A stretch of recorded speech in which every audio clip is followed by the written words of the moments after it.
In this tutorial today, we'll be learning the correct way to simplify algebraic fraction in this format. Okay, and this is 3x minus 6 equals 3.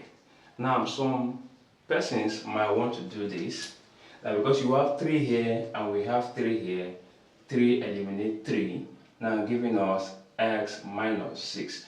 This is wrong. So the right thing to do is 3x minus 6 all divided by what? 3.